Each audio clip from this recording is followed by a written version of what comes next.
देखिए, हमने भी ये रिपोर्ट्स देखी हैं। इनफैक्ट काफ़ी सारे ख़ास करके जो अपोजिशन के लीडर्स हैं, उन्होंने सोशल मीडिया पे इन चीज़ों को शेयर किया है कि आईफ़ोन या जो पेरेंट कंपनी है एप्पल, उनकी तरफ से उनको इन्फॉर्म किया गया है कि their phones have been attacked. ये बहुत ही डिस्टर्बिंग है, बट साथ ही साथ ऐसा नहीं है कि ये पहली बार ऐसा हुआ। इससे पहले वो पेगासस का जो सॉफ्टवेयर का मामला था, वो भी सामने आया था।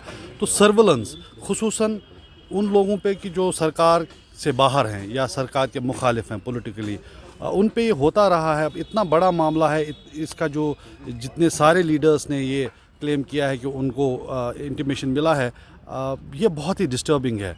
साथ ही मैं ये भी कहना चाहूँगा कि ये जो डेवलपमेंट है, आप इमेजिन कीजिए कि कोई और सरकार होती और ये हो गया होता तो अब तक तो उस सरकार को गिरा दिया गया होता।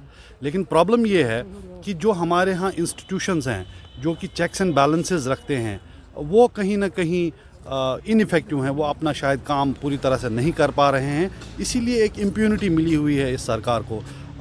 वरना ये जो कुछ है ये डिस्टर्बिंग तो है ही, साथ ही किसी भी कॉन्स्टिट्यूशनल डेमोक्रेसी में अनएक्सेप्टेबल है और बहुत डेंजरस है।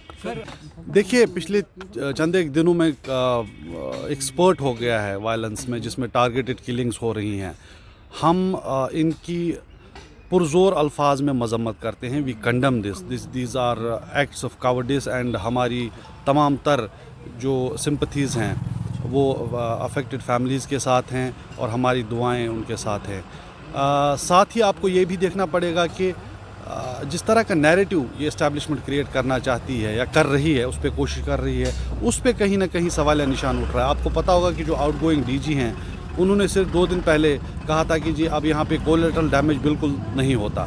तो अब आप ये देख लीजिए कि कल का जो पुलिस पर्सनल का मामला है, या जो पुलवामा का इंसिडेंट है, या फिर एक अभी भी ज़िंदगी और मौत की लड़ाई लड़ रहा है, तो अगर ये कोलेटरल डैमेजेस नहीं है तो फिर क्या है? जैसा कि मैंने कहा, हम शदीद तरीन अल्फाज में इनकी मजम्मत करते हैं, इन इंसिडेंट्स की, इस वायलेंस की, लेकिन कहीं ना कहीं जो सरकार है उनको भी होश के नाखून लेने चाहिए। देखिए, जिस तरह से इस गवर्नमेंट में जो ये एजेंसीज़ हैं, चाहे NIA हो, ED हो, या हमारे खुसूसन जो स्टेट में अलग अलग एजेंसीज़ हैं, हमने देखा है कि उनका एक अजीब व गरीब रोल बन गया है। खुसूसन जो अपोजिशन पार्टीज़ हैं उन पे वो बहुत धावा बोलते हैं। अब केस से क्या निकल के आता है वो तो खैर आने वाले दिनों में पता चलेगा, लेकिन बहसियत एक पॉलिसी की अगर हम एनालाइज़ करें जिस तरह की डेवलपमेंट्स हुई हैं ओवर लास्ट सेवरल ईयर्स, तो इन एजेंसीज़ को गवर्नमेंट की तरफ से वेपनाइज़ किया गया है, किसी भी तरह की डिसेंट के ख़िलाफ़, किसी भी तरह के पॉलिटिकल अपोजिशन के ख़िलाफ़।